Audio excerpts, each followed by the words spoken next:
नमस्कार. सीझन वॉचच्या tea time with trees च्या मराठी सत्रामध्ये सगळ्यांचं स्वागत. सीझन वॉच हा एक असा सिटीझन सायन्स प्रोजेक्ट आहे की ज्यामध्ये झाडांमध्ये ऋतुमानानुसार होणारे बदल हे अनेक लोक देशाच्या विविध भागांमधून एकाच प्लॅटफॉर्मवर नोंदवतात.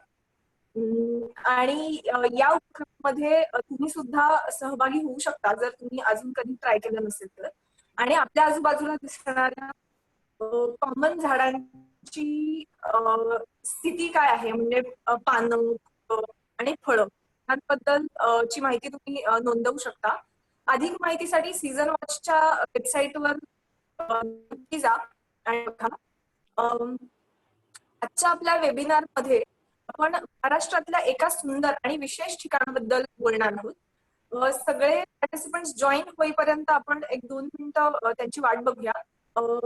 आणि सगळ्यांना एक सूचना की सगळ्यांचे मायक्रोफोन्स ऑफ केलेले आहेत. त्याच्यामुळे तुम्हाला काहीही बोलायचं असेल, सांगायचं असेल किंवा विचारायचं असेल तर प्लीज चॅट बॉक्स वापरा. आणि बाकीचे जॉईन होईपर्यंत सगळ्यांसाठी एक प्रश्न आहे की तुम्ही पूर्वी कधी कास पठारावर गेले आहात का, आणि तुमच्या आवडीचं फूल कोणतं हे प्लीज आम्हाला चॅटबॉक्स मध्ये मेसेज करून सांगा. आणि त्याबरोबर तुम्ही कुठून जॉईन होताय हेही सांगितलं तर बरं होईल. तर पुन्हा एकदा सीझन वॉचच्या टी टाइम विथ ट्रीज च्या या मराठी सत्रामध्ये सगळ्यांचं स्वागत. आजचा आपला विषय आहे कथा कास पठाराची.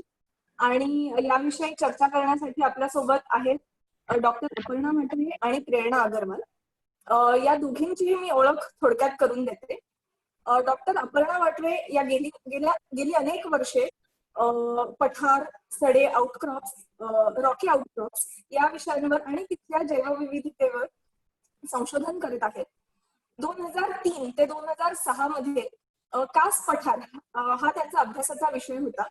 आणि जेव्हा फॉरेस्ट डिपार्टमेंट कडून कास पठार हे युनेस्को अंतर्गत जागतिक वारसा स्थळ म्हणून घोषित करण्यासाठी आवेदन केलं गेलं, त्याच्यामध्ये त्यांच्या संशोधनाचा फार मोठा वाटा होता. 2012 पासून त्या रॉक आउटक्रॉप नेटवर्कच्या कोऑर्डिनेटर आहेत आणि सध्या त्या पुण्यातील MIT वर्ल्ड पीस युनिव्हर्सिटीमध्ये असोसिएट प्रोफेसर म्हणून कार्यरत आहेत. आपल्यासोबत आहे प्रेरणा अगरवाल. आणि प्रेरणा ताईंची सुद्धा मी थोडक्यात ओळख करून देते. प्रेरणा ताईंनी MSc इन बायोडायव्हर्सिटी ही पदवी संपादन केली आहे. कास पठारावर वाढलेलं पर्यटन आणि त्याचा तिथल्या परिसंस्थेवर होणारा परिणाम हा त्यांच्या संशोधनाचा मुख्य विषय राहिला आहे 2012 पासून. आणि कास पठाराच्या पर्यटन व्यवस्थापनामध्ये सुद्धा आणि संवर्धनात त्यांनी फार मोठा हातभार लावलेला आहे. सध्या त्या पुण्यातील इकोस्फिअर कनेक्ट या संस्थेच्या संस्थापिका आहेत. आणि यामार्फत शहरातील बायोडायव्हर्सिटी कशा पद्धतीने जतन करता येऊ शकते याबद्दल त्या कन्सल्टेशनचं काम करतात. दोघींचंही स्वागत आपल्या सत्रामध्ये. आणि सगळ्यात आधी आपण अपर्णा ताईंकडे वळूया आणि त्यांच्याकडून जाणून घ्यायला आम्हाला आवडेल की कास पठाराची वैशिष्ट्य काय आहेत आणि तिथली विविधतेबद्दल सुद्धा आम्हाला आणखी जाणून घ्यायला आवडेल. सो ओव्हर टू अपर्णा ताई. धन्यवाद पूजा, ऋतुजा आणि सीझन वॉचची सगळीच टीम. अगदी खरं सांगायचं झालं तर मी काय किंवा प्रेरणा काय, कास हा आमच्या अभ्यासापेक्षा प्रेमाचा जास्ती विषय आहे. त्यामुळे सुरुवातीला जी छोटीशी फिल्म आपण दाखवत होतो तर ती आम्ही दोघी तीच बघताना रमून गेलेलो होतो. जेव्हा कार्यक्रम करायचं ठरलं तेव्हा मराठीतलं नाव काय असावं, तर त्याला कथा किंवा कहाण्या असंच मला वाटतं की जसं 1001 नाईट्स ऑफ शहराजाद तशा कासच्या 1001 कथा मला वाटतं प्रेरणा आणि मी मिळून नक्की लिहू शकू. याचं कारण असं की अगदी वैशिष्ट्यपूर्ण असा हा सगळा परिसर आहे आणि त्या छोट्याशा जागेत काय काय रामायण घडलेली आहेत ते पण म्हणजे त्यातला एक सामाजिक भाग किंवा त्यातला पॉलिटिकल भाग हा पण तितकाच इंटरेस्टिंग आहे. जैवविविधता, निसर्ग याचा अभ्यास हा तर आहेच, थोडक्यात सांगायचं झालं तर पठारं हा एक पश्चिम घाटाच्या किंवा कोकणाच्या निसर्गाचाच भाग आहे. तुम्हाला सगळ्यांना माहिती असेल की पश्चिम घाट तयार कसा झाला तर बसाल्टचे किंवा काळा पत्थर किंवा काळा कातळ ज्याला म्हणतो त्याचे एकावर एक थर असे व्होल्कॅनिझम मध्ये ज्वालामुखी जेव्हा झाला तेव्हा झाले. सो 40-50 मिलियन वर्षापूर्वीच खरं तर ही सगळी स्थिती चालू झालेली आहे. आणि बसाल्टच्या वेगवेगळ्या स्थित्यंतरातून एक रूपांतरित खडक तयार झाला. तो म्हणजे जांभा किंवा लॅटराइट ज्याला म्हणतो. लाल रंगाचा खडक असतो. चिरा करतात त्याचा दगड असतो वापरायसाठी. तर असा बसाल्टच्या वरती जांभ्याचा थर हा पश्चिम घाटात आपल्याला बऱ्याच ठिकाणी दिसतो. आता जो आपल्याला फोटो दिसतो आहे तो कासच्या इथल्या यवतेश्वर पठाराचा आहे. जांभा हा एक फार वैशिष्ट्यपूर्ण दगड आहे. तर तो कठीण असतो कारण त्याच्यामध्ये अॅल्युमिनियम आणि आयर्नचं प्रमाण जास्ती असतं. पण त्याच वेळेला तो अतिशय सच्छिद्र असतो म्हणजे पोरस असतो. तर त्याच्यामुळे एकूणच पश्चिम घाटावर जो काही जांभ्याचा लेयर होता तो पूर्ण लेयर आता शिल्लक नाही. त्याचे तुकडे तुकडेच आपल्याला वेगवेगळ्या पठारांच्या वरती दिसतात. म्हणजे जसं पाचगणीचं पठार किंवा इतर काही चाळकेवाडीचं पठार आणि कास जे आता बघतोय ते. तर या सगळ्या पठारांचं वैशिष्ट्य म्हणजे पाऊस जेव्हा येतो तेव्हा ते पाणी चक्क स्पॉन्ज सारखी शोषून घेतात. एक वॉटरशेड असं म्हणून सुद्धा या रॉकी एरियाचा उपयोग होतो. सो आता फोटो दिसतोय ते कासचं कुमुदिनी तळ की वरती छोटस जर का सखोल भाग असला तर त्याच्यामध्ये पाणी साठतच. तेच पाणी खडकाच्या आत झिरपतं आणि अगदी पलीकडे तुम्हाला दिसतोय तो कासचा तलाव की जिथे सगळे पर्यटक भेट देतात. किंवा मगाशी पण आपण पाहिलं कासच्या चहूबाजूनी वेगवेगळे छोटे छोटे तलाव आहेत आणि त्यातलं पाणी कास आणि आसपासच्या पठारावरून झिरपतं. या दोन्हीच्या मध्ये म्हणजे तलाव आणि हे वरचं पठार याच्या मध्ये सुद्धा अनेक ठिकाणी जिवंत झरे असतात. सो पठार जरी आपल्याला कोरडं वाटलं तरी त्याच्या आसपासच्या बाजूला गावांच्या मध्ये पूर्ण वेळ पाणी या पठारातूनच मिळत असतं. कास हे पठार सगळ्यांना माहिती झालं ते मुख्यतः त्याच्यावरच्या टुरिझममुळे. पण अशी अनेक पठारं किंवा खरं तर जांभ्याच्या पठाराला सडा म्हणतात तर तो शब्द आपण वापरू. असे अनेक सडे आपल्याला अगदी केरळपर्यंत दिसतात. 2003 पासून जो अभ्यास आम्ही करत होतो त्याच्यामध्ये वेगवेगळ्या ठिकाणी महाराष्ट्रात नोंद केली. पण या सगळ्यामध्ये सातारा डिस्ट्रिक्ट मधले सडे हे सगळ्यात वैशिष्ट्यपूर्ण आहेत. त्याचं एक कारण असं असावं की हे समुद्र सपाटीपासून सगळ्यात उंचावरचे असे सडे आहेत. जो कास जवळजवळ 1200 मीटर उंचीवर आहे. त्याच्या पलीकडे पाचगणीच्या इथे काही पठारं आहेत महाबळेश्वरमध्ये ती अजूनही उंच आहेत. तर असं समजा डोळ्यासमोर आणलं की ही छोटी छोटी बेटं आहेत, सरफेस आयलंड आहेत ही आणि त्याच्या अधेमध्ये बाकी मात्र सगळं वेगळं परिसंस्था आहे. तर त्याच्यामुळे ही उंचावर असलेली पठारं आणि सडे हे सगळ्यात वैशिष्ट्यपूर्ण ह्याच्यावरती बायोडायव्हर्सिटी आपल्याला दिसते. कासचे बहुतेक फोटो लोक काढतात ते म्हणजे पावसाळ्याच्या दिवसात आणि मग ते खूप हिरवगार आणि खूप सुंदर फुलं आलेलं दिसतं. पण 8 महिने कास हे अगदी कोरडं ठक्क म्हणजे वाळवंट म्हणावं असं असतं. सो दुर्दैवाने काय झालंय की या काळामध्ये फक्त त्याचा अभ्यास जिओलॉजिस्ट करायचे आणि बरेचदा इव्हन टोपोशीट्स मध्ये आपल्याला त्याला वेस्टलँड किंवा नापीक पडीक जमीन म्हटलेलं आढळतं. पण इतका उन्हाळा असताना सुद्धा काही स्पीशीज जसं कासा की ज्याच्यावरून कासचं नाव पडलेलं आहे किंवा युफोर्बिया खंडालेन्सिसची स्पीशीज, अंजन, वेगवेगळी ऑर्किड्स ही आपल्याला उन्हाळ्याच्या काळातच दिसतात. म्हणजे आता लॉकडाऊनमुळे आपण बाहेर पडू शकत नाही आहोत. पण मार्च एप्रिलच्या सुमाराला आपल्याला ह्या गोष्टी दिसतात आणि मे मध्ये हळूहळू वळिवाचा पाऊस येतो तसतसं सगळं चित्र बदलतं. सो पहिला पाऊस पडल्या क्षणी इथल्या ज्या सगळ्या वनस्पती आहेत त्या हिरव्या व्हायला सुरुवात होते. कारण फक्त पावसाळ्याच्या छोट्याशा काळातच त्यांना जगायचं असतं. सो त्यामुळे व्हेजिटेटिव्ह ग्रोथ भराभर चालू होते, पाणी साठायला लागतं सगळीकडे आणि त्याच्यामध्ये काही वनस्पती येतात अगदी पहिल्या की ज्या कंदवर्गीय असतात. तर हे ऑर्किडचे प्रकार आहेत. हॅबनेरिया नावाचा जो जीनस आहे त्याचे वेगवेगळे प्रकार आपल्याला कासवरती बघायला मिळतात. पण होतं काय की यावेळेला इतका पाऊस असतो आणि इतकं धुकं असतं, वारा असतो की बहुतेक लोक त्यावेळेला जात नाही.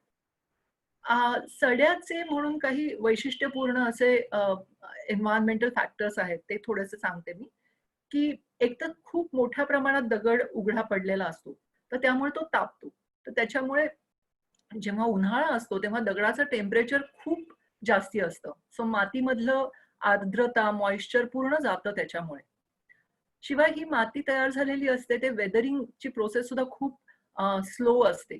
तर त्यामुळे मातीचा कस पण कमी असतो. त्याच्यात फॉस्फेट्स कमी असतात. त्याचा पीएच ॲसिडिक असतो, आम्ल पीएच असतो. त्यामुळे याच्यावरचं पाणी सुद्धा म्हणजे कासला चेक केलं तर साधारण 5.5 पर्यंत पीएच जातो. सो इतक्या सगळ्या अवघड अशा घटकांशी इथल्या वनस्पतींना जुळवून घ्यावं लागतं. तर या कशा घेतात? तर त्याच्या काही युक्त्या असतात. तर त्यातला एक म्हणजे अगदी जे बेसिक फॉर्म्स आहेत, ते आपल्याला दगडावर दिसतात, की लायकेन्स किंवा सायनोलायकेन्स, काही अल्गी यांनी इथले दगड पावसाळ्यात गुळगुळीत झालेले असतात. याचं कारण असं, की त्या डायरेक्टली दगडावर वाढतात आणि त्याच्यातूनच त्यांना दगडावरच्या वर ॲसिड सोडून त्या दगडातून त्या न्यूट्रिएंट्स येतात. आता हे पायोनियरिंग स्पीशीज आहेत कासच्या. तो त्याच्यामुळे इथलं एकूण माती बनायची प्रक्रिया चालू होते. त्याच्यानंतर इथे जो येतो घटक तो म्हणजे मॉसेस. दुसरा त्यालाही शेवाळच म्हटलं जातं मराठीमध्ये, पण मॉस. सो मॉस तुम्हाला माहितीये की मॉसमध्येच पाणी धरून ठेवायची क्षमता असते. सो बऱ्याच ठिकाणी विशेषतः जिथे डिस्टर्बन्स नसेल किंवा आग लागलेली नसेल अशा ठिकाणी आपल्याला मॉसचे जणू अशा छोट्या छोट्या गाद्या किंवा उशा म्हणता येतील, कुशन्स झालेली दिसतात. आणि ती जेव्हा उन्हाळा असतो तेव्हा तशीच्या तशी ड्राय राहतात आणि पावसाळ्यामध्ये मात्र परत हिरवी होऊन त्याचं प्रजनन व्हायला सुरुवात होते. अजून एक आपल्याला प्रकार दिसतो म्हणजे सिल्व्हर फर्न, की सगळीकडे पश्चिम घाटामध्ये आपल्याला दिसतं. संजीवनी म्हणून काही ठिकाणी विकलं जातं, की पाणी जेव्हा असतं तेव्हा ते हिरवं असतं. पण पाणी नसलं की ते मरत नाही. त्याच्यामध्ये डेसिकेशन टॉलरन्स असतो. म्हणजे त्याची जी पानं आहेत मागची, ती एकदम अशी काय म्हणायचं कोमेजून गेल्यासारखी होतात, पण ती मरत नाहीत. ज्या क्षणी पाणी मिळेल त्या क्षणी ती परत उघडतात आणि हिरवी होतात. सो ही एक फार स्पेशल अशी ॲबिलिटी आहे आणि ही आपल्याला इथल्या काही ग्रासेसमध्ये पण दिसते. अं, ही एक युक्ती वापरलेली आहे, की जिथे सडन चेंज होतो वेदरमध्ये किंवा एक्स्ट्रीम क्लायमेट असतं, अशा ठिकाणी मोठी झाडं फारशी वाढू शकत नाहीत. याचं कारण त्यांना पुरेसा वेळच मिळत नाही. आता ह्या सगळ्या ज्या स्पीशीज दाखवल्या ह्या हर्बेशियस असल्या तरी सुद्धा त्या पेरेनियल आहेत म्हणजे त्या बहुवर्षायू आहेत. कारण त्याच्या त्या जागीच त्या अनेक वर्ष राहतात. त्या केवळ वृक्ष म्हणजेच जास्ती वय असलेले असं नाही. ते छोटे दिसत असले तरी त्यांचं वय जास्ती असतं. आणखीन एक युक्ती म्हणजे किती पटापट वाढता येईल ह्याच्यासाठी वनस्पती प्रयत्न करत असतात. ती लेडेबोरिया म्हणून एक स्पीशीज आहे, कासवरती दिसते.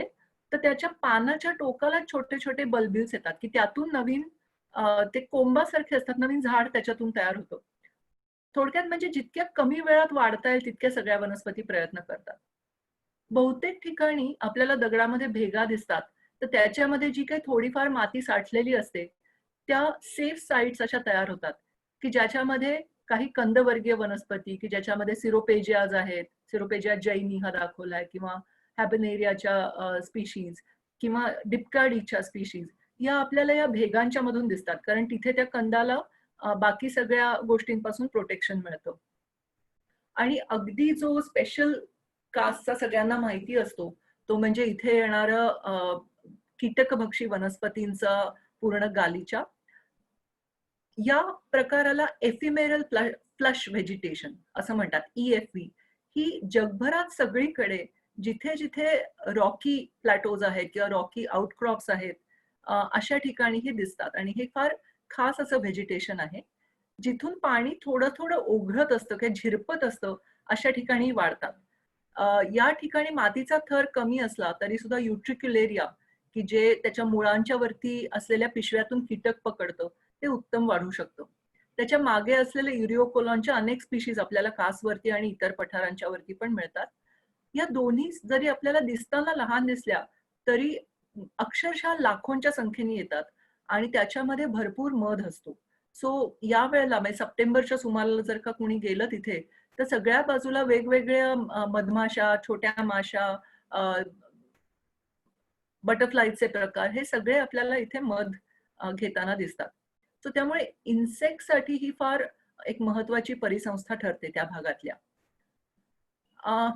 काही जण मला विचारतात की कासवरती कधी वाघ दिसलाय का हो? कार्निवोरस प्राणी कुठले असतात?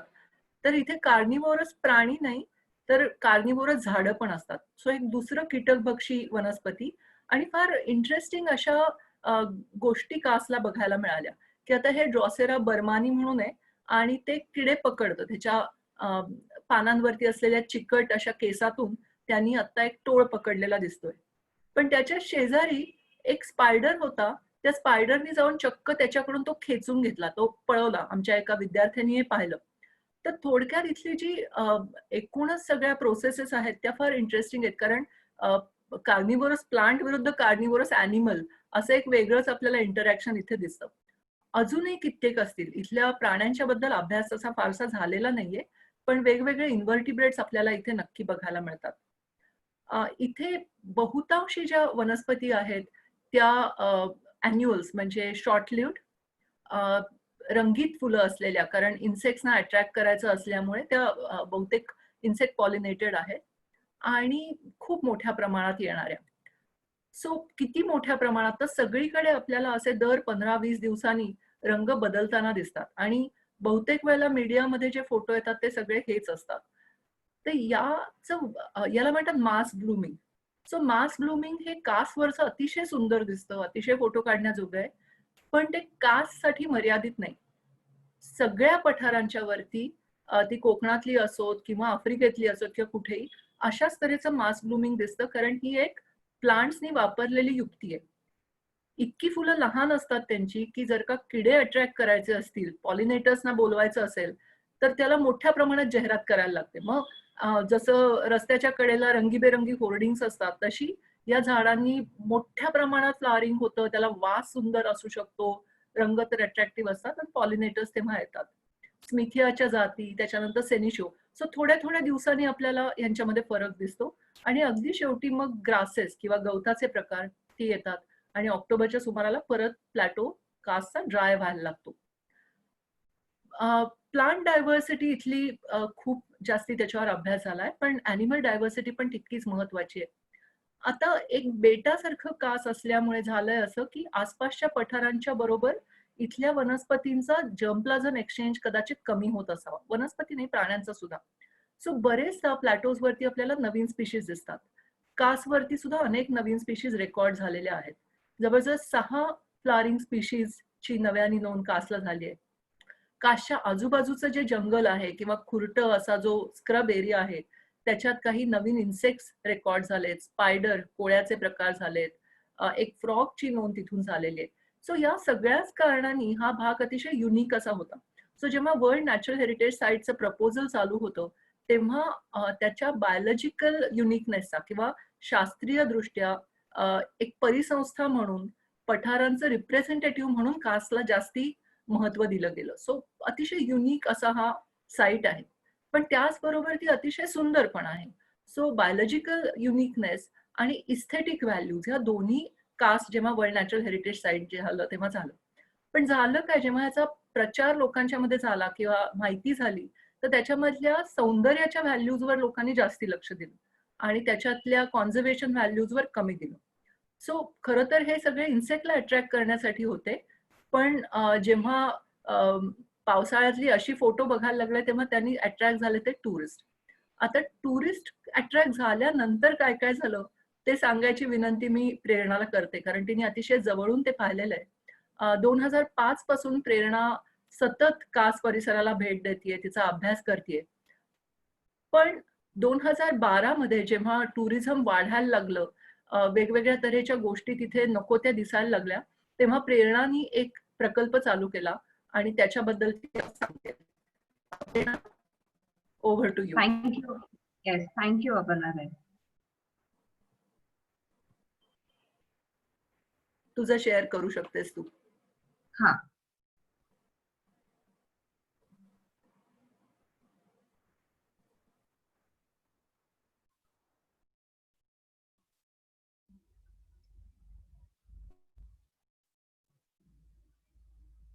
दिसते माझी screen? Okay. You can start.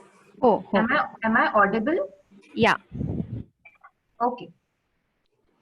तर जसं अपर्णाताईंनी सांगितलं की हे जे मास ब्लूमिंग असतं आणि जे आपलं खूप म्हणजे त्याची एक बायोडायव्हर्सिटी कॉन्झर्वेशन बायोडायव्हर्सिटी व्हॅल्यूचा एक भाग असलं आणि दुसरं म्हणजे ते म्हणजे एस्थेटिक व्हॅल्यू.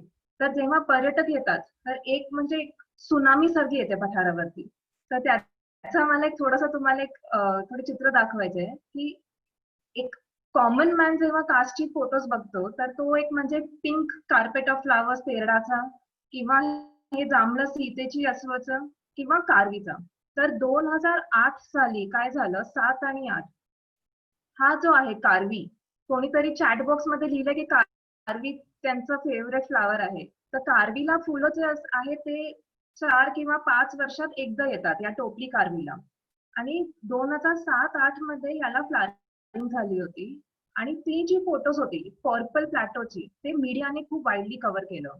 आणि कास पठार हे खूप जवळचं आहे, म्हणजे पुणे आणि मुंबई पासून खूप लांब नाहीये. कोल्हापूर, सातारा आणि आपण ड्राईव्ह करून पठारावरपर्यंत जाऊ शकतो. तर इझी ऍक्सेसिबिलिटी आणि तिथली जे एस्थेटिक ब्युटी आहे त्याच्याने सगळं हे सुनामी आली. आणि हा दृश्य आहे त्या सुनामीचा. म्हणजे पर्यटक अक्षरशः पठारावरती यायचे, ट्रॅफिक जॅम व्हायचं, लोक कुठेही चालत होते, ट्रॅम्पलिंग होत होती. तर 2007-8 पासून असल्या टाईपचं टुरिझम पठारावरती दिसायला लागलं. अजून एक मला टुरिझमचा एक, सगळ्यांकडे आता SLR कॅमेराज असतात आणि सगळ्यांना एक म्हणजे मला माझा तो परफेक्ट शॉट पाहिजे. पण एक तो परफेक्ट शॉट घ्यायला आपण बाकीच्या सगळ्या फ्लावर्स मध्ये झोपून तो शॉट काढतो. तर या चित्रामध्ये आपल्याला दिसेल की कितीतरी त्यांच्या खाली ते वनस्पती आहेत ते ट्रॅम्पल होत आहेत. इथे आपण राईट हँड साईडची चित्र बघितली तर कोणीतरी ते केअरलेसली प्लग केलेत आणि तिथून सोडून गेलेत. आणि हे जे वनस्पती ते खूप दुर्मिळ आहेत, ते फक्त या पठारावरती दिसतात. आणि खालचे जे चित्र आहे तो म्हणजे एक फॅमिली फ्लावर बेड्स मध्ये बसून फोटोज काढतायत. तर आय अंडरस्टँड दॅट आपल्याला ते एक नेचर कनेक्शन पाहिजे, पण आपण एक वर्ल्ड हेरिटेज साईट वरती कसं वागतो, तर त्याचा एक थोडासा तो एक प्रॉब्लेम तिथे दिसत होता. हा एक खूप सिरियस इश्यू असं मला वाटलं की तो म्हणजे ट्रॅम्पलिंग. तर इथे आपल्याला दिसते की ते कार कोणीतरी आतमध्ये घेऊन गेलेत. हे राईट हँड साईडला कोणीतरी बाईक घेऊन फिरवली आहे. ही जे राईट हँड साईडची जी फोटो आहे मी 2015 मध्ये गुगल वरती बघितलं तर आफ्टर मला तर 10 वर्षानंतर सुद्धा आपल्याला हा डिझाईन दिसत होता. म्हणजे ते रिकवर झाले नव्हते. मग इथे कोणीतरी आपले इनिशियल्स लिहिलेत. आणि शेवटी मग फक्त ते जिओ पाहिजे ज्यांच्या खाली तो कंद असतो तेच उगवायला लागले, बाकी सगळं व्हेजिटेशन जायला लागलं. अजून टुरिझममुळे एक अजून काय प्रॉब्लेम झालं की इन्व्हेजिव्ह स्पीशीज ते स्पीशीज असतात जर तिथली स्थानिक नाहीये, ते बाहेरून येतात. मग कशी येतात की बसच्या टायर मध्ये जर का ती माती असली आणि मातीमध्ये जर का यांच्या बिया असल्या तर ते ट्रान्सफर होतात. आपल्या शूज मध्ये माती आली तर ते इंट्रोड्यूस होऊ शकतात, किंवा बाहेरून काही फॉरेन मटेरियल आणलं किंवा अॅनिमल्स कडून डिस्पोजल. तर हा जो दिसायला लागला तो एक अलार्मिंग साईन होता. कारण एकदा इन्व्हेजिव्ह स्पीशीज यायला लागले एका जागेत आणि हे आम्हाला फक्त टुरिझम एरियामध्ये म्हणजे पठाराचा जो टुरिस्ट एरिया आहे तिथे जास्त दिसायला लागलं. तर दिस वॉज अन अलार्मिंग साईन. आणि जसं म्हणजे पॉलिनेशन आपण एक म्हणजे बाकीकडे व्हिजिबली आपल्याला ट्रॅम्पलिंग दिसतं, पण हे जे सगळे स्पीशीज आहेत ते मास ब्लूम करतात. मास ब्लूम कशाला, ते आपल्याला आकर्षित करायला नाही करत, पण मधमाश्या, फुलपाखरू यांच्याकडून पॉलिनेशन व्हायला तर त्यांना ते मास ब्लूमिंग खूप महत्वाचं. आणि तो मास ब्लूमिंग त्यांच्याकडे फक्त 2 महिने, 2 महिन्यामध्ये त्यांना जर्मिनेशन करायचं आहे, फ्लावरिंग व्हायची त्यांची, मग पॉलिनेशन, मग नंतर फ्रूट, सीड डिस्पोजल. आणि ड्राय सीझन सुरू व्हायच्या अगोदर त्यांचं पूर्ण सायकल संपलं पाहिजे. आणि तुम्ही इमॅजिन करा ना, आता एका साईडला हे मास ब्लूमिंग झाली आहे, त्यांचं हे सगळं इंट्रॅक्शन चालू आहे आणि त्याच्यामध्ये सुनामी आली माणसांची. तर हे जे खूपच इथे मग this is an indirect effect, आपल्याला लगेच दिसत नाही, पण this can have long lasting impact, negative impact on the ecology of that habitat. तर जेव्हा मी माझं काम सुरू केलं 2012 पासून, तर आधी प्रॉब्लेम काय होती, तर प्रॉब्लेम म्हणजे एक सडन राईज इन टुरिझम. 2007-8 पासून खूपच टुरिझम वाढलं. आणि हा जो टुरिझम होता तो मास टुरिझम होता. म्हणजे 60,000, 70,000, मग ते वाढत गेलं 1 लाखापर्यंत व्हिजिटर्स एका सीझन मध्ये व्हायचे. आणि 2 महिन्याचा सीझन फक्त. आणि पूर्णपणे अनरेग्युलेटेड टुरिस्ट मुवमेंट होता. म्हणजे लोक कुठेही जायचे, कुठेही गाडी पार्क करायचे, कुठेही बेडशीट टाकायचे फ्लावर्स वरती पिकनिक करायला. तर तसल्या टाईपचा हा इथे सिच्युएशन झाली होती. आणि वरची तुम्ही फोटो बघू शकता की सेकंड फ्रॉम द टॉप की सॉलिड वेस्ट जनरेशन सुरू झालं. आणि एक आम्हाला रिअलाइज झालं की तिथले जे स्थानिक लोक आहेत आजूबाजूच्या गावाचे, त्यांचं काही पार्टिसिपेशन नव्हता मॅनेजमेंटमध्ये. तर हे की मुद्दे होते ज्याच्यावरती मी काम सुरू केलं. तर 2012 हे म्हणतात की this was the landmark year of Kaas. Now let us see की काय काय झालं यावर्षी. सर्वात आधी कास पठार हा जागतिक वारसा स्थळ म्हणून डिक्लेअर झाला as part of Sahyadri west sub cluster. तर कास पठार, आणि नुसतं कास नाही, कास हा एक रेप्रेझेंटेटिव्ह प्लॅटो आहे बाकी सगळ्या त्या रॉक आउटक्रॉप्सला ज्यांना आपण बेसलँड्स म्हणतो. तर कासमुळे ह्या सगळ्या हॅबिटॅट्सला एक रेकॉग्निशन मिळाला ग्लोबल स्तरावर. मग लोकल पार्टिसिपेशनसाठी हे जे सगळे गाव दिसत आहेत, इनिशियली 4 गाव घेतले, मग नंतर आता त्यांनी अजून 2 गाव जॉईन ऍड केलेत. हे 6 गाव जे एकदम पठाराच्या जवळ खालच्या साईडला त्यांची जागा आहे, तर यांना घेऊन वन विभागाने JFMC सुरू केली 2012 मध्ये, that is joint forest management committee. याचा उद्देश हे होता की वन विभाग आणि स्थानिक लोक हे मिळून या पठाराचं संरक्षण करणार. मग एंट्री तिकीट सुरू केली, 10 रुपये सुरू केली होती, आज ते 100 रुपीज आहे, but it is inclusive of everything, camera वगैरे सगळं. या पैशाने जे आपण तिकीट घेतो त्याच्यानी एम्प्लॉयमेंट जनरेशन सुरू झालं, कारण जे स्थानिक लोक आहेत त्यांना मुंबई पुणेला यावं लागायचं कामासाठी. तर सीझन पुरता तरी त्यांना डेली वेजेस वरती ठेवायला आलं आणि ऑनलाईन तिकीट बुकिंग सुरू केली. आणि शेवटी हे सगळ्यामुळे विलेज डेव्हलपमेंट पण सुरू झालं. मग पार्किंगचा जो आपण बघत होतो पठारावरती, तर त्याच्यासाठी एक नो पार्किंग झोन म्हणून जाहीर केलं पठारावरती. आणि खालच्या साईडला आता रिसेंटली जे केलं ते तर खूपच चांगलं की पठाराच्या अगोदरच आपल्याला गाडी लावावी लागते आणि तिथून हे खाली तुम्ही बघताय, हे 2019चा रिसेंट पिक्चर आहे की शटल बसेस ठेवले की आता आपण फक्त शटलनी वर जाऊ शकतो किंवा खाली, ऑर यू कॅन ट्रेक. तर याच्याने जो पोल्युशनचा जो एक प्रॉब्लेम होता ना पठारावरती, दॅट गॉट टॅकल्ड. मग 2012 मध्ये फेन्सिंग केली. फेन्सिंग पेक्षा मला याला बॅरिकेड्स म्हणायला पाहिजे, कारण हे जे बॅरिकेड्स होते ते वाईल्ड लाईफ साठी नव्हते, फ्लावर्स साठी नव्हता, ते माणसांसाठी केले होते. कारण ऑफ सीझन मध्ये नाहीतर लोक काय आत शिरायचे आणि त्याचा पूर्ण इम्पॅक्ट सीझन मध्ये. आता मी तुम्हाला ते सगळे पाथवेजची फोटोज दाखवले आणि खाली त्यांनी 45 सेंटीमीटरचं गॅप ठेवलं की ज्याच्याने जे मोठी जी वाईल्ड लाईफ आहे ते मूव्ह होऊ शकतात. अजून फेन्सिंग मध्ये मध्ये मध्ये ते परमिएबल ठेवलं गुरांसाठी आणि वाईल्ड अॅनिमलसाठी. तर कुंपणामुळे हा कासचा मॅप आपण इथून राईट हँड साईडला टुवर्ड सातारा सिटी लिहिलंय, तर इथून ड्राईव्ह करून पठारावरती आलो की लेफ्ट हँड साईडला हा जो आपल्याला दिसतोय तो म्हणजे रेस्ट्रिक्टेड झोन. इथे फक्त हे 2 जे पाथवेज आहेत, फक्त या पाथवेज वरनं ऍक्सेस आतमध्ये आहे आणि हे दोन्ही पाथवेज जे आहेत ते फेन्स्ड आहे. हा मधला जो आपल्याला ट्रायंग्युलर झोन दिसतोय तो कॉन्झर्वेशन झोन, इथे टुरिस्ट अजिबात अलाउड नाहीये. आणि हे राईट हँड साईडला जो दिसतोय तो म्हणजे ओपन झोन पर्यटकांसाठी. तर आपल्याला मेनली या राईट हँड साईडच्या मध्ये काय काय इश्यूज आलेत ते मी आता फोकस करते. So now to give you perspective आधीच्या मॅपचा, तर हे मधला जो आपल्याला ट्रायंगल दिसतोय तो म्हणजे कॉन्झर्वेशन झोन, हे राईटचा जो आहे तो ओपन झोन फॉर टुरिस्ट आणि इथे जे आपल्याला दिसत नाही तिथे तो रेस्ट्रिक्टेड झोन. तर मी जेव्हा काम सुरू केलं तर माझ्या लक्षात आलं की फक्त इकॉलॉजीवरती दॅट इज व्हेरी इम्पॉर्टंट, फक्त त्याच्यावरती फोकस करून नाही चालणार, कारण आपल्याला टुरिझम वरती जर का सोल्युशन्स काढायचे असतील तर स्थानिक लोकांबरोबर आणि वन विभागाबरोबर मिळून काम करावं लागेल. तर म्हणून माझं हे एक इंटरडिसिप्लिनरी काइंड ऑफ प्रोजेक्ट होतं. तर सॉलिड वेस्टचा जे मी सांगितलं आधी जे प्रॉब्लेम होतं, तर 2012 मध्ये ही सिच्युएशन होती की समितीची लोक कचरा गोळा करायचे पण ते त्यांना काही माहित नव्हतं तर ते जाळून टाकायचे. मग त्यांच्याबरोबर इंटरॅक्शन करून त्यांना आम्ही सांगितलं की तुम्हाला याच्यातून कॅन्सर होऊ शकतं, हे करू नका वगैरे. मग ते सेन्सिटाईज करून आम्ही एक स्टडी केली सेग्रिगेट करून, आणि मग कळलं की सगळे मॅक्सिमम चिप्स रॅपर्स, आणि या चिप्स रॅपर्सचा रिसायकलिंग युनिटमध्ये काही मार्केट नव्हतं. तर मग काय करायचं?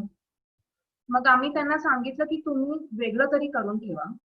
दिस is a very sad situation, कारण तिथले स्थानिक लोक, पर्यटकांचा कचरा त्यांना हँडल करावं लागतंय. But this is what they started with. त्यांनी सेग्रिगेट केलं.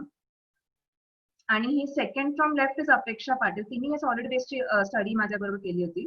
तर मग ही लोक बांधून ठेवायचे सगळं वेस्ट, आणि आम्ही टायअप्स केले पुणे मुंबईचे इको टुरिस्ट ऑर्गनायझेशन बरोबर आणि कॉलेजेस सुद्धा. तर त्यांना आम्ही फक्त रिक्वेस्ट केलं की तुम्ही हे कचरा जो आहे ते पुणे मुंबईच्या रिसायकलिंग युनिट पर्यंत नेऊन द्या. So they happily agreed. I know that this is not the ultimate solution. Ultimate solution आहे की नो प्लास्टिक, आणि तिथे काही चिप्स रॅपर्स वगैरे अजिबात काही अलाउ केलं नाही पाहिजे. पण तोपर्यंत म्हणजे एका इकोलॉजिकल सेन्सिटिव्ह एरिया कडे आपण इतका वेस्ट ठेवू नाही शकत. So this was a temporary solution. मग सेकंड एक झालं की होमस्टे. तिथले जे स्थानिक कास गावाचे किर्दत काका, ते स्वतःहून पुढे आले की मला इथे होमस्टे करायचं आहे, आणि मला गावाच्या गावचं कसं पद्धत असतं ते आम्हाला लोकांना दाखवायचं आहे. तर फॉरेस्ट डिपार्टमेंटचा त्यांना खूप साथ मिळाला, आणि प्रिन्सिपल सेक्रेटरी आले स्वतः त्याचं इनॉग्रेशन करायला. CCF, DFO सगळे, वन विभाग, समिती, सगळ्यांचा याच्यामध्ये खूप सहयोग झाला, आणि आता ते प्रॉपरली चालू आहे, म्हणजे त्यांची बुकिंग वगैरे होत राहतात. आता झाला इकॉलॉजीचा पार्ट, जो माझ्या खूप जवळचा आहे, की आपण सगळे ट्रॅम्पलिंगचे दृश्य बघितले, पण ट्रॅम्पलिंगमुळे नक्की होतं काय हे मी प्रश्न विचारला, की what is the impact of human ट्रॅम्पलिंग on the plant communities. तर त्याच्यासाठी मी हे 3 जे डॉमिनंट कम्युनिटीज आहेत, सीतेची अस्वचाचे, मग तेरडा पिंक कलरचा जो आपल्याला दिसतो, आणि टोपली कारवी, हे 3 हॅबिटॅट्स मध्ये पर्यटक सर्वात जास्त जातात. तर त्याच्यामध्ये काय इम्पॅक्ट दिसतंय आपल्याला. तर आम्ही एक एक्सपेरिमेंट केलं. एक्सपेरिमेंट मध्ये आम्ही हे स्वतः चाललोय. आम्ही छोटीशी एक एरिया घेतली. तर तुम्ही फक्त जर का हे पिंक डॉट्स वरती फोकस केलं तेरडाच्या, तर कंट्रोल मध्ये आपल्याला काहीच दिसत नाही, म्हणजे व्यवस्थित तेरडा दिसलाय. 25 लोक गेली तर तुम्ही बघा काय होतंय. 75 गेले तर काय, 200 तर कमी होत चाललंय, आणि 500 लोकांमध्ये तर आपल्याला नुसतं माती असते. थोडंसं फक्त व्हेजिटेशन आहे, ते पण ड्राय होऊन मेलं. तर म्हणजे दिस वॉज अन आय ओपनर, की 500 लोकांमध्ये आपल्याला जर का असं इम्पॅक्ट दिसत असेल, तर 1 लाख 1.5 लाख लोक जेव्हा येतात तर काय इम्पॅक्ट होईल. मग हे जे प्लॉट्स होते, हे आम्ही त्या सीझनच्या एंड पर्यंत बघितलं, की आम्ही हे ऑगस्ट मध्ये केलं, आणि सीझन एंड होतो ऑक्टोबर मध्ये.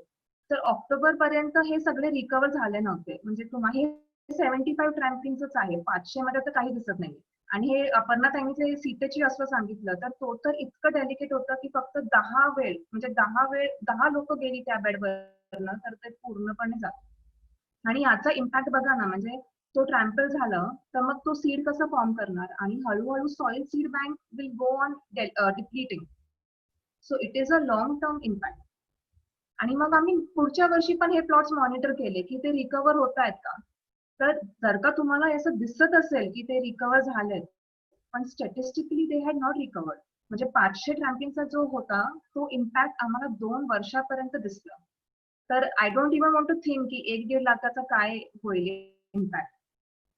मग आम्ही this was the real situation. तो एक्सपेरिमेंटल होतं. मग आम्ही ऑब्झर्वेशनल स्टडीज केले की रिअल सिच्युएशन मध्ये काय होतंय. तर हे आम्ही GPS घेऊन टुरिस्टच्या मागे धावायचो, की आम्हाला ते मॅपिंग करायचे होते की टुरिस्ट नक्की कुठे कुठे स्प्रेड होत आहेत. तर आपल्याला इथे दिसेल की हा A सेक्टरनी सांगितलं, which is the restricted zone. B is conservation, तिथे काही पर्यटक नाहीये, आणि red dots are the tourist groups. आणि हे जे प्युअरली आपल्याला लाईन दिसतीये, ती line is the demarcated path, जिथे लोकांना चाललं पाहिजे. तर इनिशियली ते त्याच्यावरती चालतात, आणि मग ते कार्पेट ऑफ फ्लावर्स बघितलं की सुटतात पाथवरनं, लांब लांब लांब लांब जातात. तर सगळं ट्रॅम्पलिंग होत गेलं. आणि हे ए सेक्टर मध्ये हा बघा, हे व्यवस्थित एका लाईन मध्ये चाललंय जोपर्यंत फेन्सिंग आहे. कुंपण संपलं की आत शिरायला लागलंय. मग मी बसून ते गुगल अर्थ वरती सगळं ते डिजिटाईज केले, जे इनफॉर्मल पाथ्स होते. आणि आपल्याला हे बघा, हे टुरिस्ट एरियामध्ये ते रेड कलरचे जे आहेत ते सगळे पाऊलवाट आहेत, पर्यटकांनी केलेले पाऊलवाट. This was the impact of trampling. आणि मग मला सायंटिफिक बॅकिंग पण मिळाली. जेव्हा रिसर्च पेपर्स वाचले तर कळलं की दुसऱ्या world over scientist have prove that जेव्हा फ्लॉवरिंग आणि सीडिंग असतं तेव्हा ट्रॅम्पलिंग डॅमेज इज मॅक्सिमम. आणि जेव्हा माती जी आहे ती ओली असते तेव्हा ट्रॅम्पलिंग damage is more than dry. आणि हे दोन्ही गोष्टी आपल्या कास्टसाठी करेक्ट आहे ना, कारण पर्यटक केव्हा येतात, जेव्हा फ्लॉवरिंग असते. आणि फ्लॉवरिंग कधी होते? पावसाळ्यात. तर तो damage was much more for rock outcrops.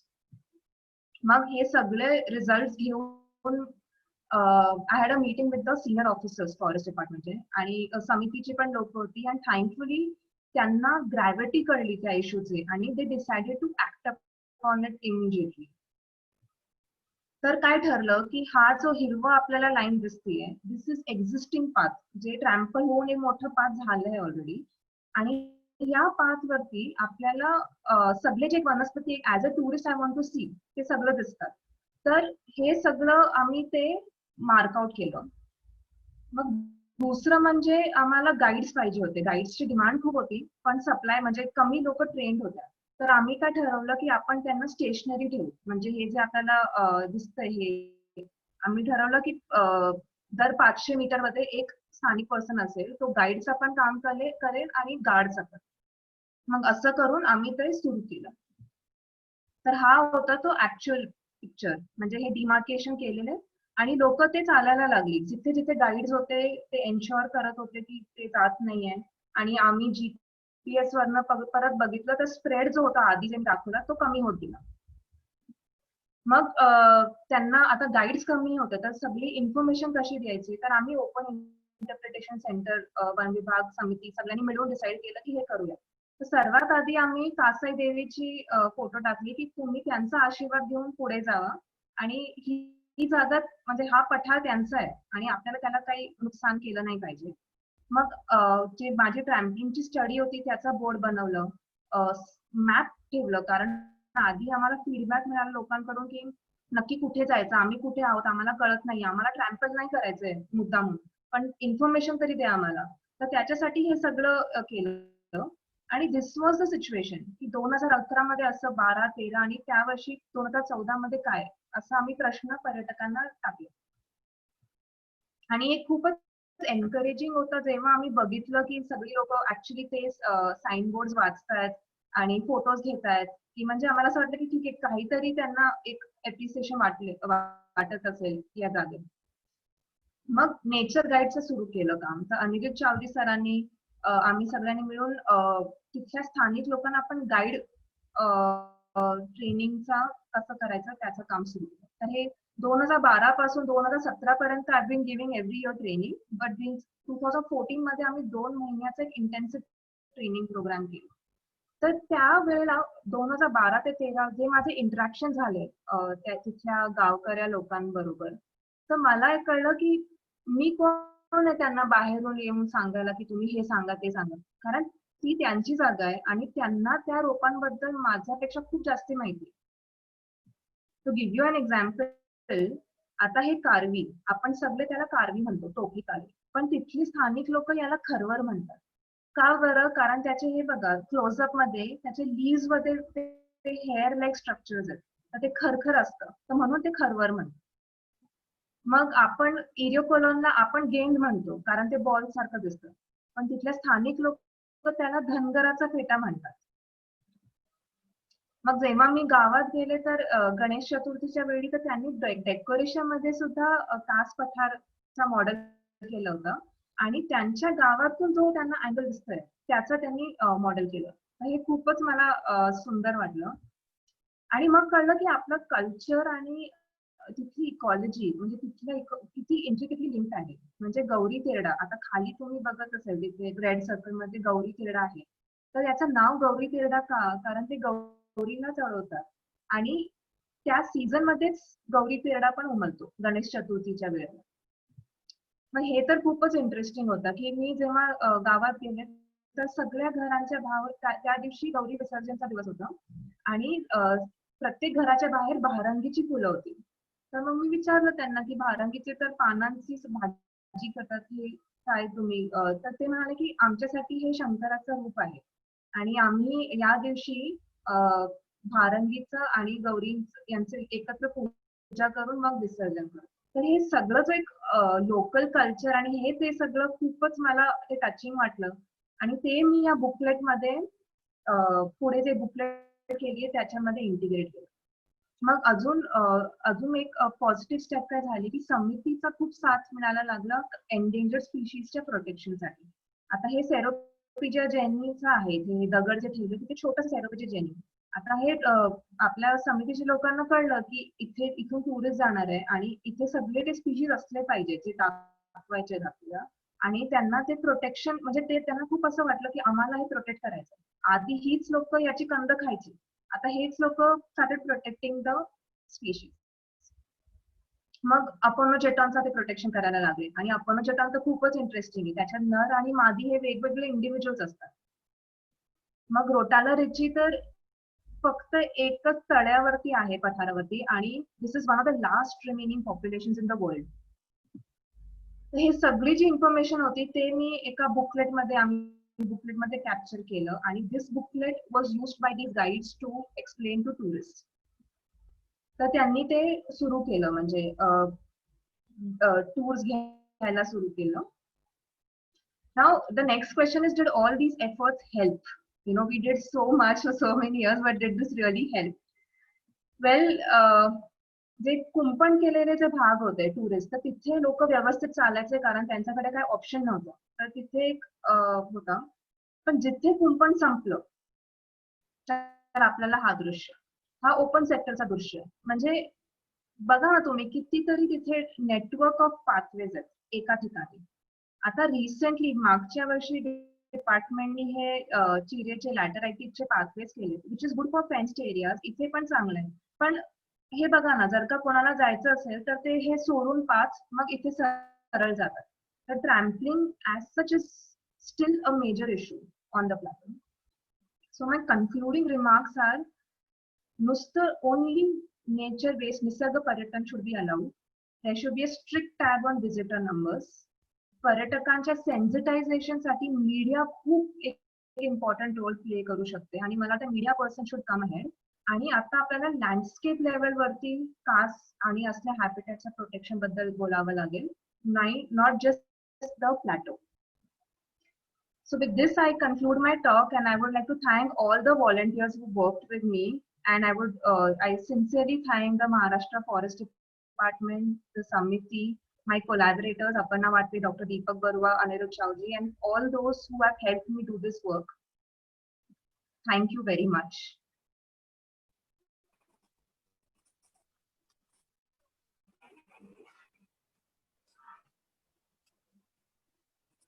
Thank you प्रेरणाताई आणि अपर्णाताई, या दोघींनी आपल्याला खूप सोप्या आणि नेमक्या शब्दांमध्ये कास्टची सफलता घडवून आणलीच, पण याबरोबरच टुरिस्ट म्हणून जाताना आपण किती काळजीपूर्वक असायला पाहिजे. म्हणजे आपली एक भेट सुद्धा कास्टसाठी कदाचित फार मोठी हानी ठरू शकते आणि त्यासाठी आपण नेहमी ही गोष्ट लक्षात घ्यायला पाहिजे.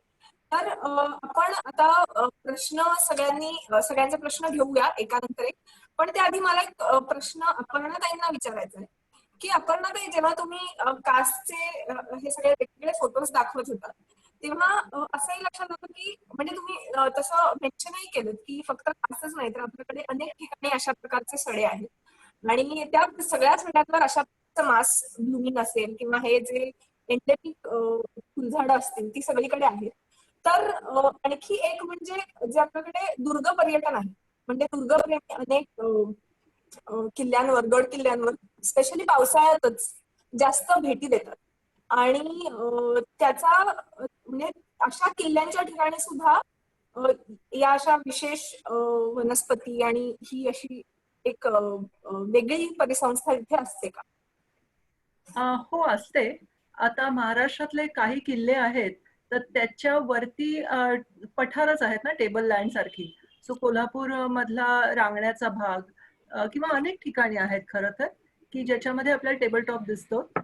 पण बरेचदा किल्ल्यावरचा माणसाचा वावर हा खूप जुना असतो, तर त्याच्यामुळे सगळीकडे सारखंच व्हेजिटेशन दिसेल असं नाही सांगता येणार. पण एकूणच सगळ्या ठिकाणी दिसतं आणि तिथे टुरिझम होतं, पण ते कास्ट सारखं होत नाही. सी कसं आहे की ना, आपण टुरिझम चांगलं किंवा वाईट असं पटकन नाही सांगू शकत. कारण ते कशा तऱ्हेचं आहे, ते कधी होतं, ह्या सगळ्या गोष्टी फार महत्त्वाच्या ठरतात.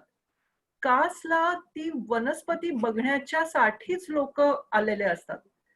मात्र किल्ल्यांच्या वरती पाहिलं तर लोकं पटपट चढून तो एडव्हेंचर स्पोर्ट्सचा भाग असतो. थोडंसं आसपास बघतात आणि परत जातात. सो त्या मानाने प्रत्येक किल्ल्यावरचं वेगवेगळं हे असू शकतं टुरिझमचा इम्पॅक्ट. राईट. आता आपण आपल्या सगळ्या पार्टिसिपंट्सनी बरेच प्रश्न विचारलेत, त्याकडे वळूया.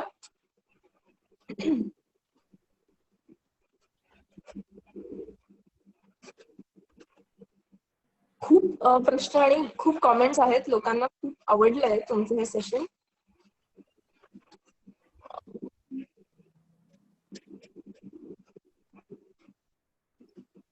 एक प्रश्न असा विचारलेला आहे की हे सर्व पुस्तक रूपाने आहे का?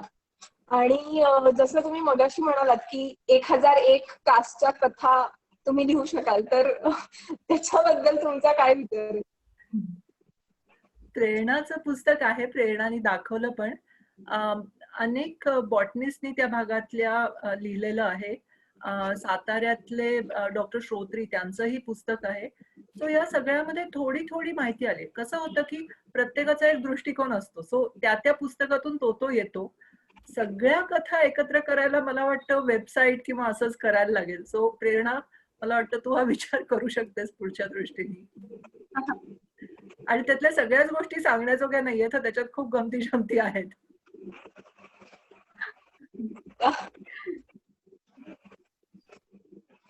अजून एक प्रश्न आलाय फ्रॉम विवेक.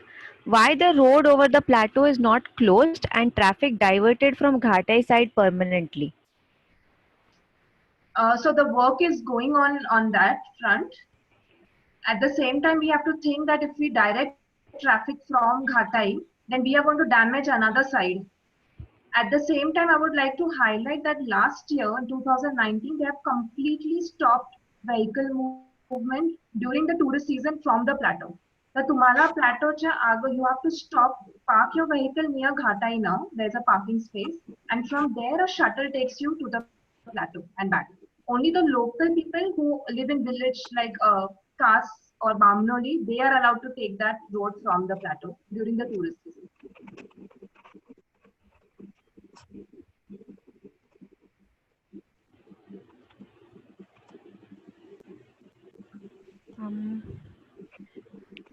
Okay.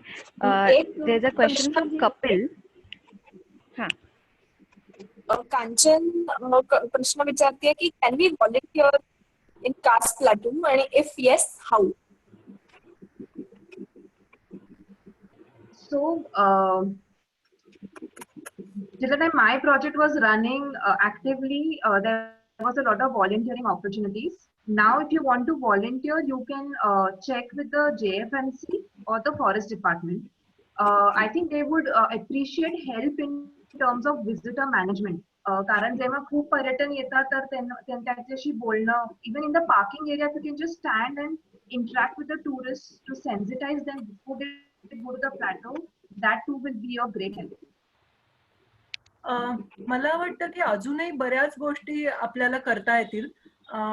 आमच्यामध्ये हे सुहास गुर्जर म्हणून काका आहेत की जे फार पहिल्यापासून कासच्या कडे जे टूर्स नेतात त्या टुरिस्टच्या कडे जाऊन त्या टुरिस्टना समजावून सांगायचे, म्हणजे त्या ऑर्गनायझेशन मध्ये, की तुम्ही कासला टूर नेत असाल तर कसं वागा, तिथे काय काळजी घ्या, त्याच्याबद्दलची माहिती. आणि अगदी स्वतः ते हे जाऊन प्रत्येक ठिकाणी करायचे. सो किंवा काही लोक वेबसाईटच्या मार्गाने हे करतात. तर तुम्हाला व्हॉलंटिअर करायचं असलं आणि ह्या सगळ्या उपक्रमात सहभागी व्हायचं असलं तर वेगवेगळ्या ग्रुप्सशी तुम्ही वेगवेगळ्या तऱ्हेने इंटरॅक्ट करू शकता, सोशल नेटवर्किंगच्या थ्रू सुद्धा. मला वाटतं त्याचा खूप उपयोग होईल. आणि त्याच्यापेक्षाही मला असं वाटतं की आपण सगळे पठारावरती फोकस करतोय, पण आसपासची जी 7 गावं आहेत की जी गावं खरं तर ह्या पठाराचं रक्षण करता आहेत, तर त्या गावांच्यासाठी सुद्धा तुम्हाला काही कार्यक्रम करायचे असतील की तिथल्या शाळेच्या साठी किंवा तिथल्या स्त्रियांच्यासाठी, तर या सगळ्यामध्ये व्हॉलंटिअरिंगचे चान्सेस आहेत. मग तिथल्या पंचायतीशी तुम्ही त्याच्याबाबत बोलू शकता.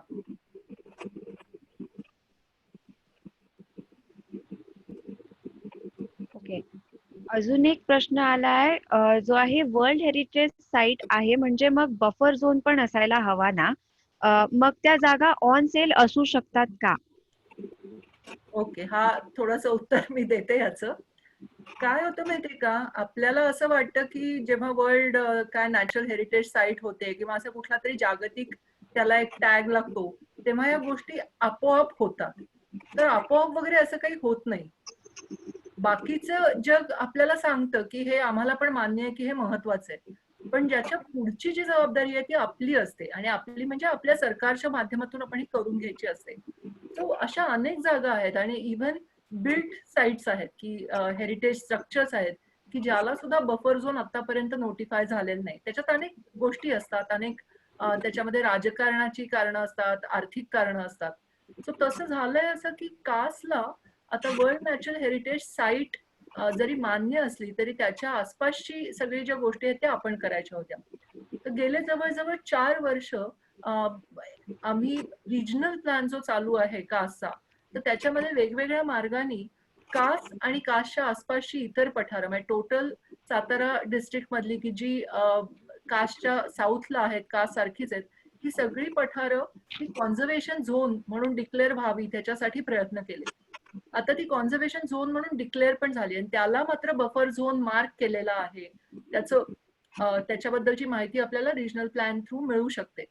पण त्याच्या पुढची गोष्ट असते की मग इथे डेव्हलपमेंट कशी असावी, तर याच्यासाठी काही नियम करायचे असतात. तर त्या नियमावली अजून प्रसिद्ध झालेल्या नाहीत आणि अर्थातच आहे की अनेक लोकांचे त्याच्यामध्ये हितसंबंध गुंतलेले आहेत. हा एरिया नवीन महाबळेश्वर म्हणून प्रपोज झालेला होता, बरीचशी लँड डिलिंग झालेली आहे. तर असं अचानक एक दिवशी आपण कुठल्याच कायद्याच्या माध्यमातून त्याच्यावरती बंदी आणू शकत नाही. हळूहळू ही प्रोसेस होते आणि त्याच्यामध्ये सतत मागे लागायला लागतं त्याच्या. सो हे मला असं वाटतं की पुढच्या 2-3 वर्षात आपल्याला चांगल्या गोष्टी दिसतील आणि कोर झोन, बफर झोन आणि मॅनेज टुरिझम हे सगळं बघायला मिळेल. नितीन काळे यांचा प्रश्न असा आहे की are there equally good plateaus near Bhimashankar? Equally good मला माहिती नाही, कारण प्रत्येकाचा स्वतःच्या आवडीचा तो विषय आहे. पण हो, भीमाशंकरच्या आसपास आहेत, भीमाशंकरच्या आत पण आहेत. तुम्ही जर का अहुप्याच्या बाजूला गेलात किंवा तेरुंगण, कोंढवळचा बाजू पाहिलीत, ती जांभ्याची पठारं नाही, ती बसाळची पठारं आहेत, ती अतिशय वेगळी आहेत. किंवा त्याच्या पुढे पण जुन्नर किंवा नाशिकमध्ये अंजनेरी पर्यंत आपल्याला बसाळची पठारं मिळतात आणि त्याच्यावरची जैवविविधता ही वेगळ्या तऱ्हेची आहे. आमच्या नजरेला सगळं सुंदर दिसतं, त्याच्यामुळे ती सगळीच छान वाटतात आम्हाला.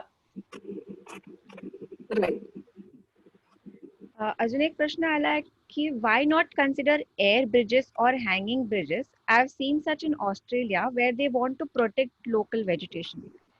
So what would you guys suggest about this? त्याच्यात एक काय प्रॉब्लेम होईल, like air bridges there have been discussions कधी कधी, तर मला असं वाटतं की ते लॅटरायटिक आहे, तर तिथून ते पूर्ण एकतर आजपर्यंत जाऊन आणि ते कन्स्ट्रक्शन करायला सुद्धा सगळं मटेरियल सेन्सिटिव्ह एरियामध्ये घेऊन जावं लागेल. तर तो मटेरियल मग तिथे राहणार, मग त्याच्यातून इन्व्हेजिव्ह स्पीशीज येणार. तर त्याच्यापेक्षा जर का आपण ऑलरेडी जे डॅमेज झालेले पार्ट्स आहेत त्याच्यावरती नुसतं रेस्ट्रिक्ट केलं मुवमेंट आणि तिथेच डिरेक्ट करून तिथे मॅनेज केलं तर ते बरं होईल असं मला एक मला काय वाटतं माहितीये का, की हा आपण जागतिक नैसर्गिक वारसा स्थळ म्हटलेलं आहे. तर नैसर्गिक वारसा स्थळ म्हणजे नैसर्गिक ते राहायला पाहिजे. सो त्याच्यावरती आपण कुठल्याही तऱ्हेची मोठी कन्स्ट्रक्शन केली तर त्याच्या मुळातल्या निसर्गातल्या किंवा नैसर्गिक व्हॅल्यूजना धोका पोचतो. तर आणि दुसरं म्हणजे हा टुरिस्ट सीझन जो पीक असतो तो फार तर 1 महिन्याचा असतो.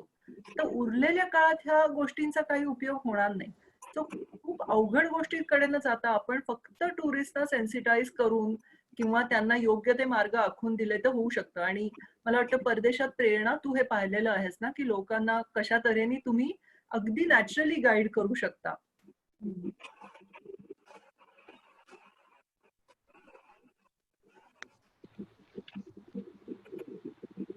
पुढचा प्रश्न आहे की फूड ट्रॅव्हल लिस्ट अशा एका व्यक्तीने हा पाठवलाय प्रश्न. Has any efforts been taken for seed preservation of rare plants, herbs और श्रम्स? मला आठवतं की 2014 मध्ये समितीने सुरू केलं होतं एक सीड बँक, म्हणजे त्यांच्या सीड बँक करायला. आणि तिथे तेव्हा डिस्कशन चालू होते की आपण एक एक्स-सिटू कॉन्झर्वेशन साठी पण थोडं याचं करूयात काम. आणि कोल्हापूर युनिव्हर्सिटीमध्ये पण यादव सर यांची टीमनी पण एक्स-सिटू कॉन्झर्वेशनचं काम केलंय पठाराच्या स्पीशीज वरती. पण अजून एक रिगरस वे मध्ये नाही सुरू झालंय. आणि मला परत तेच वाटतं की आपण हॅबिटॅट कॉन्झर्व करणं जास्त महत्वाचं आहे rather than trying to create an artificial caste somewhere. But at the same time, protecting the species is also very important. की म्हणजे उद्या काही we never know की काही कुठे काही प्रॉब्लेम झाला, काही नॅचरल कॅलॅमिटी आली तर एक जीन पूल म्हणून हे ठेवणं पण गरजेचं आहे. Here's one interesting question. How does World Heritage Site tag help other than increasing tourism and making it newsworthy? Making it newsworthy. Yeah. Okay. So because the question is in English, I'll answer in the same language. Well, again, World Natural Heritage Site tag is like a advertisement that this is something very important. What it means is that what we are seeing as important is ratified by the entire global community. Now, how do we put that into action for conservation? That is something which is completely dependent on us and what are our motivations behind it. It is true that it increases tourism. And as I said that I can't say tourism is always good or always bad. So like any economic activity, there are positive and negative sides of it. And we need to understand that. The thing is that some World Natural Heritage sites are under different kind of protection. So for example, if we look at the other sites within Maharashtra, they are all already either national parks or sanctuaries. So because of that, there are laws in place which protect them. Whereas CAS was a very special phenomenon, which is, as Prerna was explaining, there is a lot of people's movement on it already. So people's movement need not be restricted because that was not leading to really much harm. It is a certain kind of tourism, a certain kind of tourist or movement that was creating harm. And therefore, we need to just look at that aspect and to stop that. What has really happened is that because cars got recognized, it drew attention to a completely neglected ecosystem. So till 2011-12, I remember people saying that there is nothing special in any plateau or any rocky plateau. And we have all had our issues of our papers getting rejected because, it's too small. I remember first paper of mine got rejected because CAS is too small. No, it's not an issue of too small. So today, I don't think anybody will say that we need to just wipe out caste just because it's too small. So that itself is a important thing. Ecologically, it definitely helps to protect in any manner possible. And this has led to, we have used the argument of caste to protect Panchgani tableland. So Bombay High Court, when I had to give report of why we should protect Panchgani tableland, I said that look at caste and it's a World Natural Heritage Site and Panchgani has the same kind of quality.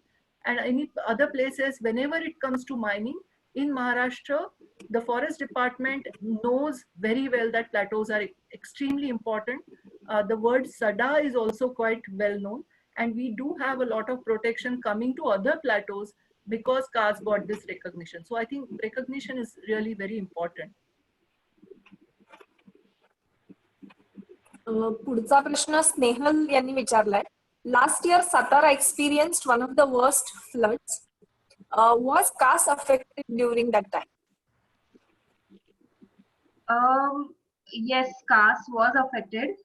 एक तर तिथे flowering जे होते, म्हणजे तिथल्या flowering कशी असते, that should I answer this in English? I think that's better because it is asked in English. So what happens with these plants is they need those alternate signals of flowering and showers, sunlight and showers to bloom. And if there is these 2-3 days of constant torrential rain, then that affects the flowering. So one is that bloom was slightly affected by that, and second, there was a landslide below on the way, so that again restricted vehicle movement on the plateau. That's how the floods affected, and the season started quite late. I would just like to add in this that the ecosystem has survived for millions of years, so it's not going to actually get damaged by one time of heavy rains. It's possible that flowering will get damaged to some extent. There will be some effect on the present population. But if you look at the various methods that the plants have used, various tricks that they use to survive, not only plants, animals also in this extreme ecosystem, they are actually very resilient to sudden extreme changes.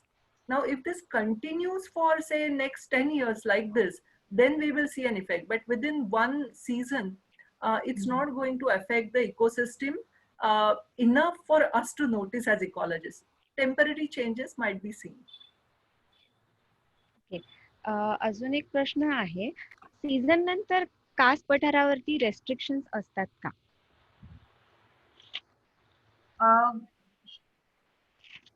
हो, असतात पठारावरती restrictions, आणि आता त्यांनी एक खूप चांगलं सुरू केलं की समितीचे लोक, जे आधी ह्या नव्हतं, फॉरेस्टचे गार्ड्स असतात पठारावरती 12 मंथ्स, म्हणजे ज्या गार्डच्या बीट मध्ये ती तो पठार येत असेल तर ते एक असतात, आणि दुसरं स्थानिक लोकांना पण वर्षभर आता त्यांनी रोटेशन बेसिस वरती ठेवायला सुरू केलं. आणि पठारावरती तुम्ही ऑफ सीझन मध्ये पण गाडी वगैरे आत, you can go till the plateau is what I understand, but now this might change. पण there is better protection now even off season मध्ये, जे आधी नव्हतं.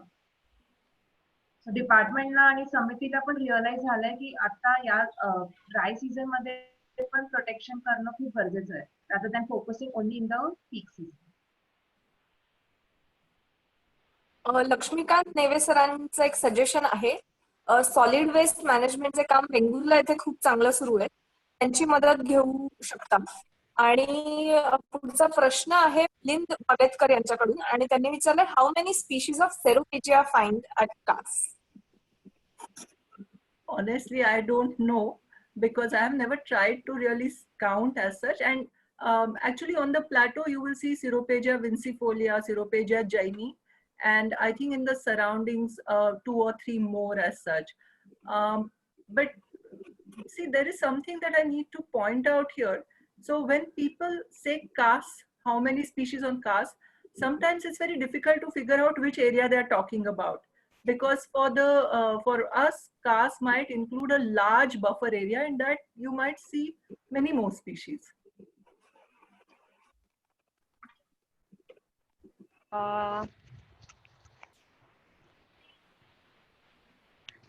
So are there any ongoing efforts to clear the invasive species that you talked about?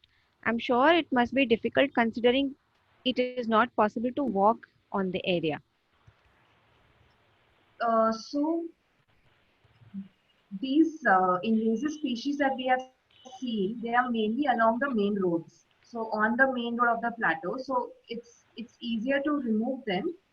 What the forest department and the samiti they do is, in September, October, once they're able to identify these species, they have started uprooting it. And there is only one lantana individual on the plateau which they had removed. But my biggest concern is the drive, the ghat area from Satara till the plateau. Like every year I'm seeing more and more lantana along that road.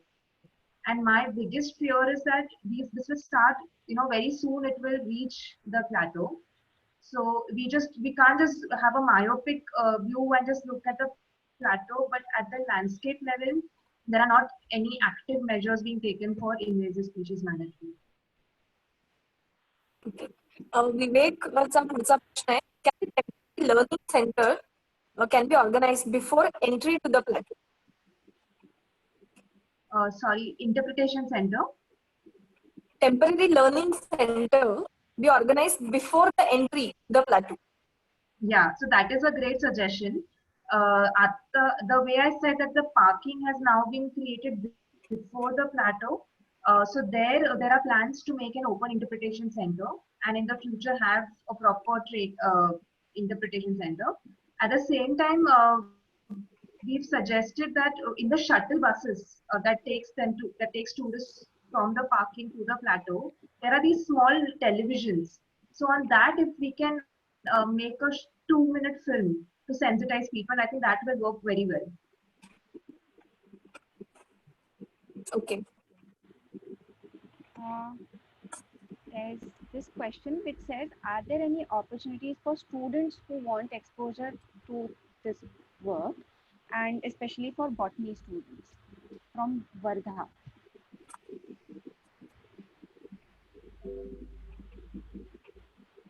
So I guess the person who's there is in Vardha. So yes, definitely, you know, all of us would like to welcome volunteers who will work in areas that we like. But what I would suggest instead is that look for unique ecosystem around us. See, we are in a mega biodiversity country. So we have several unique ecosystems in all parts of India and all parts of Maharashtra. And in fact, the Vardha area or the Marathwada or Vidarbha area, we have very less studies. So please look around you, and I'm sure that there are quite interesting wetland areas, quite interesting grassland areas, and many organizations are working there. You're most welcome to be part of the Rock Outcrop Network. It's a kind of an informal network which several individuals and organizations have got together, and we help each other to look for conservation action opportunities in different areas. You can look at it through Facebook or through our website. Atul is curious to know whether and how plant community composition has changed with the creation of different zones at the plateau. Okay, so there has not been a quantitative study to understand that, whether how that has helped. But from my observations, I can say, and also the trampling study that we did, I did not share all the results, but so grasses and graminoids that we say, which is cypressy and poaceae. So grasses, graminoids are more resistant to trampling as compared to the herbs, the other, all the colorful plants that we saw. So if the present kind of tourism continues, then my prediction is that grasses would be more dominant, and it will definitely affect how the composition of the plateau is. But yeah, we need long-term for such kind of questions, we need long-term studies to understand. Also, I want to highlight that human movement has been happening on these plateaus since centuries, because people have been taking their cattle for grazing and all. But the kind of mass human movement that started with tourism is, I think, which is of major concern. And that could have an impact on the community composition. But even to answer that thoroughly, we need a long-term project. आता आपण आपल्या त्याची संपत आलेली आहे. शेवटचा एक प्रश्न विचारून आपण थांबूया. प्रेरणा, आता याच्यात सगळ्यात महत्वाचा घटक आहे ते म्हणजे टुरिस्ट, म्हणजे जे पर्यटक दूर दूरहून येतात ही फुलं बघण्यासाठी या पठारावर. तर यांनी इंडिव्हिज्युअली आपण एक म्हणजे आपल्याला हा नैसर्गिक वारसा जो आहे तो जपायचा आहे, आणि त्याच्यासाठी पर्यटक म्हणून आम्ही काय काय करू शकतो, म्हणजे इंडिव्हिज्युअल लेवलवर. तर thank you Pooja for asking that question. मला असं वाटतंय की at an individual level everything starts at an individual level. तर आपण कुठल्याही नॅचरल साईट वरती जातो तर त्याच्या अगोदर तिथल्याबद्दल थोडं वाचन करणं, की नॉट जस्ट की कुठले स्पॉट्स आहेत टुरिस्ट स्पॉट्स बघायला, पण त्याची इकॉलॉजी काय आहे, तिथे कुठले सेन्सिटिव्ह एरियाज आहेत. सो टू बी अवेअर कसं काय. Second is solid waste. म्हणजे आपण खूप कॉन्शियसली कुठे जातो तर आपण we look for a dustbin and will throw our waste in a waste bin only. Okay, most of us who are conscious. पण शेवटी त्याचं पण काय होतं, त्यांच्याकडे काही सॉलिड वेस्ट मॅनेजमेंटचे प्रोटोकॉल्स नाहीये. तर डस्टबिनचा पण कचरा शेवटी नदीमध्ये जाणार किंवा तो बर्न होणार. So it's better to take back everything that you bring. Third is be very respect the local culture.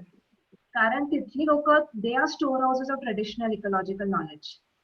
तर त्यांच्याकडून आपण जास्त चर्चा करून त्यांची आपण खूप लोक ब्लॉग्स लिहितात when they travel blogs. So it would be interesting to understand the local culture and then write about that. And for specifically for casts and such habitats, please photograph from a distance. Try to use zoom lenses and photograph. It's okay if you don't get a macro shot. It's fine. There are many macro shots already of these plants.